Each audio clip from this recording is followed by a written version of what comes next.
आज है तुलसी विवाह और हमें करना था तुलसी विवाह की पूजा। वो भी मुहूर्त होता ही है शाम से, क्योंकि गोधूली बेला से ना हमारी पूजा स्टार्ट हो जाती है और 7 साढ़े 7 के अंदर ये पूजा समापन कर लेनी चाहिए। और यहाँ पे मैं ना रेडी हो चुकी हूँ, और हम औरतें रेडी हो जाएं और ख़ुद को फिर कैसा फील करते हैं आप लोग को पता ही है।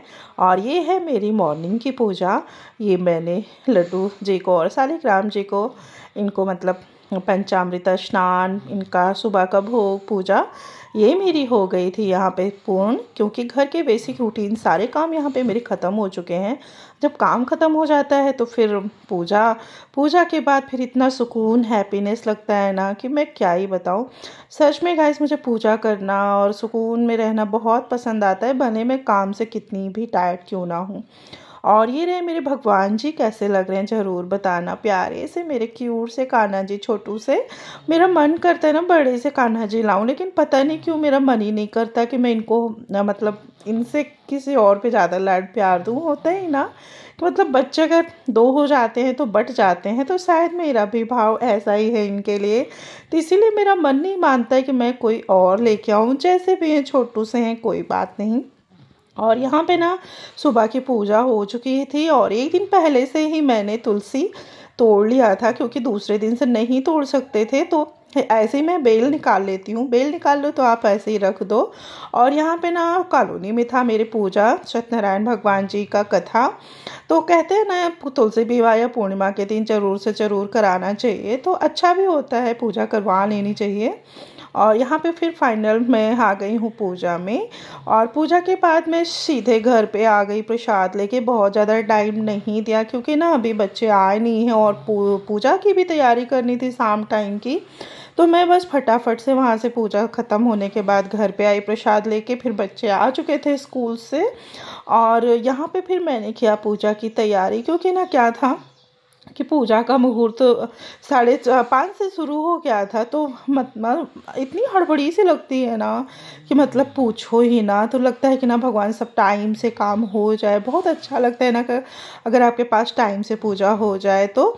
और यहाँ पे ना मैं कलश ज़रूर से ज़रूर स्थापित करती हूँ ना। कहते हैं ना कोई भी शुभ कार्य कलश स्थापना में ही सारे देवी देवताओं का वास हो जाता है, ऐसा सुना है मैंने। और मतलब कोई भी पूजा हो, कलश स्थापना हो, तो वो ज़्यादा ही सही होता है। तो मैं भले चौकी छोटी पड़ जाती है, कोई बात नहीं। इस बार ना मेरी तुलसी जी भी छोटी सी हैं, प्यारी सी। तो फिर मैंने इनका ही किया था, क्योंकि ना जो पहले के पेड़ थे उसमें बहुत सारे पेड़ निकल आए थे। तो उनमें कई क्रिसमस, मंदार और तुलसी, तो उसमें मैंने नहीं किया। मैंने अलग से इनका पूजन किया था। ये नई तुलसी जी हैं। और फिर मैंने क्योंकि क्या होता है ना कि आप जोत जला लो, फिर पूजा का प्रोसेस जोत जलाने के बाद मैंने शालिग्राम जी के दुपट्टे में अक्षत कहते हैं ना बांध देना चाहिए। तो फिर मैंने तुलसी जी के दुपट्टे में इनको ज्वाइन कर दूंगी। अब बारी है तुलसी माता की। सबसे पहले मैंने इनको अलग से येलो हमें इनका जो पार्ट था तुलसी का उसमें लपेटा और चुन्नी चढ़ाई। चुन्नी चढ़ाने के बाद इनका किया श्रृंगार। जो चीज़ें मैं ले आई थी, जितना मेन चीज़ें होता है सुहाग का ना, मैं वही सब चीज़ें चढ़ाती हूँ। क्योंकि होता है ना, अगर आप वो चीज़ें करा लो ना तो बहुत ज़्यादा अच्छा लगता है कि सुहाग की चीज़ें आप अपने यूज़ में ले सकते हो या किसी को दे सकते हो। और ख़ास करके आप अपने ही यूज़ में ले लो तो ज़्यादा ही बेटर है। ये देखो मेरे शालिग्राम जी से इनका कर दिया मैंने गठबंधन। अब करते हैं तिलक, और इनका भी तिलक कर देते हैं हल्दी, क्योंकि भाई हल्दी और कुमकुम ही तो चढ़ते हैं। अब लगा देते हैं महावर, क्योंकि ना महावर का डिब्बा नया था, निकालने में बहुत दिक्कत कर रहा था। बहुत टाइट होती है, निकलती ही नहीं। तो फिर मैंने कैंची से होल करके बस ऐसे ही चढ़ा दिया इनकी जड़ों में, ये देख ही सकते हो आप। और उसके बाद वो भी मैंने वहीं पे रख दिया और चूड़ियाँ चढ़ाई। और पहले होता है ना हल्दी से शुरू होता है, महावर लगता है, फिर चूड़ियाँ पहनाई मैंने। जैसे जैसे मुझे आता है ना वैसे ही मैं सेम प्रोसेस करती हूँ। और ये देखिए इनके लिए प्यारा सा क्लचर भी लेके आई थी, अब वही मेरे यूज़ में आएगा। मेहंदी भी लगा दिया मैंने। अब बारी है बिंदी की। बिंदी भी लगा दी मैंने। मतलब मन करता है ना कि एक प्रतिमा लेके आऊं और प्रतिमा में ही सब कुछ करूं, जैसे गुजरात के लोग करते हैं ना। मुझे बहुत अच्छा लगता है देख के। और ये है ना जो 11 गांठ की मालाएं लगाई जाती हैं माँ को, वो मैंने 11 गांठ की माला इनको लगा दी और उसके बाद रक्षा बांध दिया। और बारी है अब दूध की, क्योंकि होता है ना कि इनको इस दिन दूध जरूर से ज़रूर कच्चा चढ़ाना चाहिए गाय का। अगर ना मिले तो भाई यार बात अलग है। और फिर इधर मैंने अब जोत जला ली, क्योंकि ना मुझे पता था कि चुन्नी उड़ाने में कहीं लग ना जाए। सो इस वजह से मैंने जोत पहले नहीं जलाई थी, क्योंकि ना जगह आपको दिख ही रहा है। खैर कोई नहीं, श्रृंगार हो चुका है, क्योंकि दुल्हन तो पहले श्रृंगार करके ही मंडप में आती है। तो बस वही प्रोसेस आप समझ लीजिए। अब हो गया मेरा, जोत जल गया। और उसके बाद मतलब यहाँ पे अब लगाते हैं भोग। फूल चढ़ा दिया मैंने, भोग रख दिया। भोग में मैं लड्डू और मिल्क केक लेके आई थी, क्योंकि होता है ना सफ़ेद और येलो चीज़ें होनी चाहिए, दोनों ही मिठाइयाँ मैं ले आई थी। अब ये बारी है इनके वरमाला की। तो फिर आरती तो उतारी उठी। अब उसके बाद लेते हैं वरमाला, क्योंकि जोत जलना मतलब वही प्रोसेस होता है कि अब हमारी पूजा शुरू हो चुकी है। अब बस मैंने उनसे शालिग्राम जी से इनको टच करा दिया। टच करा के मैंने पहना दिया। तुलसी जी में भी टच करा के शालिग्राम जी को पहना दिया। मतलब ये टाइम ना बहुत ही अच्छा लग रहा था। और इस टाइम पे ना लाइट भी चले गए थे, तो मैंने दूसरी लाइट ऑन कराई इन्वर्टर की।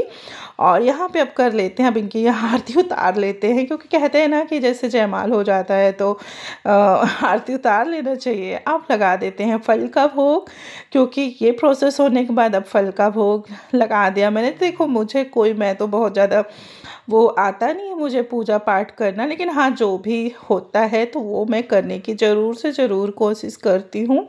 और होता है ना कि अगर आप मंथ में नहीं दीपक जलाए हो 31 100 365, आपको जो इच्छा हो, जो सामर्थ हो, घी या तेल में आप वो जोत जला सकते हो। तो देखो हम औरतें तो लगातार कोई कंटिन्यू पूजा नहीं कर सकते हैं, जैसा कि आप लोग को पता ही है हमारी जो प्रॉब्लम होती है। तो फिर 31 दीपदान का आप कर सकते हो। तो मैं तो खास करके मेरी जो तुलसी विवाह का पूजा होता है उसी दिन मैं सारा प्रोसेस कर लेती हूँ, क्योंकि पूर्णिमा तक चाहे आप करो या ना करो, लेकिन तुलसी विवाह में जितनी विधि होती है, जितना मुझे पता है, मैं सब कुछ कर लेती हूँ। क्योंकि पूर्णिमा में लोग कहते हैं विदाई होती है, लेकिन हो जाता है। जो नहीं करते हैं तो वो पूर्णिमा में करते हैं, नहीं तो आप तुलसी विवाह के दिन ही सारा प्रोसेस कर सकते हो। अब रहा दक्षिणा देने की बारी, तो बस दक्षिणा भी मैंने रख दिया। और करते हैं अब इनकी कथा सुन लेते हैं, क्योंकि होता है ना कि आप जो कोई पूजा करो, अगर कथा ना सुनो ना तो फिर पूजा मान्य अधूरी रहती है, लोग ऐसा मानते हैं। बस मैंने यहाँ पे अब वो अपनी 31 दीपदान वाली मैंने जोत जला ली है। अब करते हैं हम पूजा, क्योंकि ना अब कहानी सुनेंगे। कहानी का मेन प्रोसेस होता है कहानी सुनना, परिक्रमा लगाना। आप आपके सामर्थ्य के ऊपर है, आप जितना परिक्रमा लगा सकते हो लगा सकते हो। और इसीलिए मैंने चौकी इस बार इस दिशा में रख दी, क्योंकि दूसरे दिन ना नहीं छूना होता है, क्योंकि संडे को नहीं छूना था। तो मैंने चौकी यहाँ बीच में कर ली, क्योंकि परिक्रमा करने में दिक्कत ना होए। इस वजह से फिर मैंने जब पूजा प्रोसेस कर लिया ना, तो फिर ये बम्बू प्लांट जो मैंने लगा के रखा था ना, मंडप बनाया था इसका, लेकिन वो ना फिसल रहा था, उसका टिकाने के लिए कुछ था नहीं। 3 को मैंने कैसे ऐड करके इसमें थोड़ी सी ऐसे लड़ी लगा दी थी। किसी तरह मेरा परिक्रमा हुआ, और परिक्रमा करने के बाद मैंने इसको हटा दिया, क्योंकि ये बार बार ना गिर रहा था। जोत जलती है तो डर भी लगता है। और फिर मैं क्या की ना, इसको हटाने के बाद फिर मैंने चौकी को थोड़ा सा पीछे कर दिया, क्योंकि आने जाने में प्रॉब्लम ना हो। देखो घर छोटा होता है ना, तो भाई आपको हर चीज़ें मैनेज करके रखनी पड़ती है। खैर कोई नहीं, जैसा भी है अपना है। अब यहाँ पे मेरी हो चुकी है परिक्रमा पूर्ण, और ये रहे फाइनल मेरे भगवान जी। हस्बैंड भी आ गए थे ऑफिस से, तो फिर मैंने इनसे भी पूजा करवाई, क्योंकि होता ना पति पत्नी मिल के पूजा करें तो ज़्यादा ही ठीक है। लेकिन खैर कोई नहीं, जब पति थे ऑफिस में थे, हमेशा ऐसे ही होता है। जिनके भाई हस्बैंड बाहर जॉब करते हैं उनको पता ही है, ज़्यादातर यही होता है कि हस्बैंड बाहर ही रहते हैं। खैर कोई नहीं, टाइम से आ जाते हैं लास्ट टाइम तक। तो फिर हम दोनों ने दीपदान किया, और उसके बाद ये रहे मेरे भगवान जी।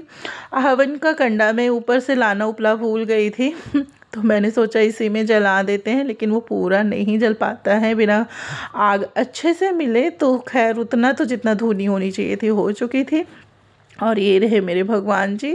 कैसा लगा हमारा पूजा का प्रोसेस बताना ज़रूर। और पता है इतनी गर्मी हो गई थी, देख ही सकते हो एकदम मेरा कपड़ा ना पसीने से भीग चुका है। अब मैं बैठ चुकी हूँ क्योंकि काफ़ी देर से ना पूरा दिन खड़े खड़े निकल गया और दिन पता ही नहीं चला। छोटी पूजा हो या बड़ी पूजा हो, अगर आप विधि विधान से करने की कोशिश करते हो तो उसमें अपने टाइम और एफर्ट दोनों देने पड़ते हैं। इसी वीडियो के साथ आज का वीडियो करते हैं। Thanks for watching.